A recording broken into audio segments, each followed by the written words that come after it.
Adanne was the only daughter of a palm wine tapper, born in a small village where the sun rose gently over wide farmlands. She grew up with simplicity woven into her very soul, barefooted, with laughter in her eyes, and kindness that drew even strangers close. When she married Obiora, the son of a wealthy trader, tongues wagged. Many whispered that the union was uneven.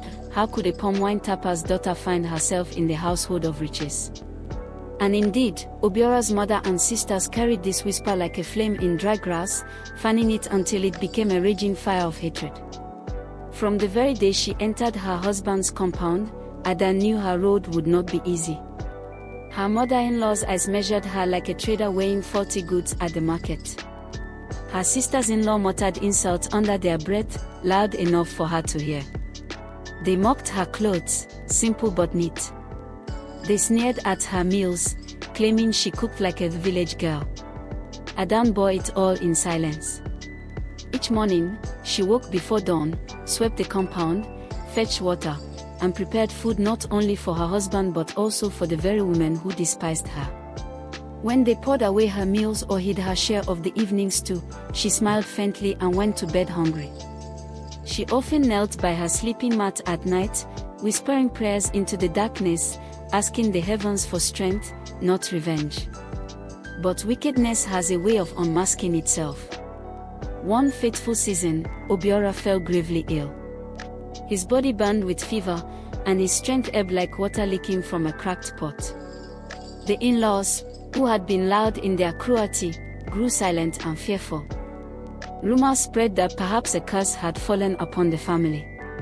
One by one, his mother and sisters found reasons to leave the house, some claiming to visit relatives, others pretending to be sick themselves. Only Adanne remained.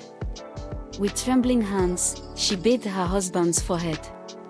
With weary eyes, she pounded herbs in the mortar late into the night. She refused to sleep, choosing instead to watch over him as one guards a sacred flame. Days turned to weeks, and by the mercy of time, Obiora's strength returned. When he opened his eyes fully and saw who sat beside him, it was not his mother nor his sisters. It was the woman they had scorned, the wife they had tried to break.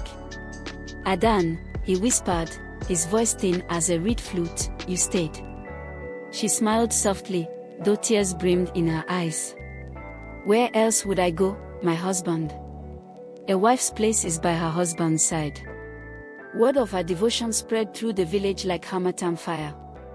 Neighbors who had once doubted her now spoke of her with reverence. Even the in-laws, returning with faint concern, found themselves exposed before all.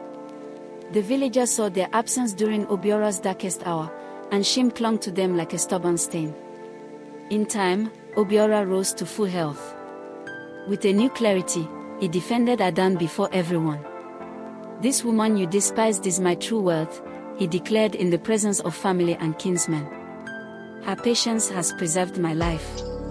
From today, let no one speak against her again."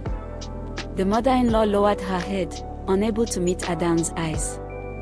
The sisters-in-law shifted uncomfortably, their pride crumbling. And though they never admitted it aloud, they knew they had been defeated, not by curses, nor by quarrels, but by a woman's quiet endurance. As for Adanne, she carried no bitterness in her heart.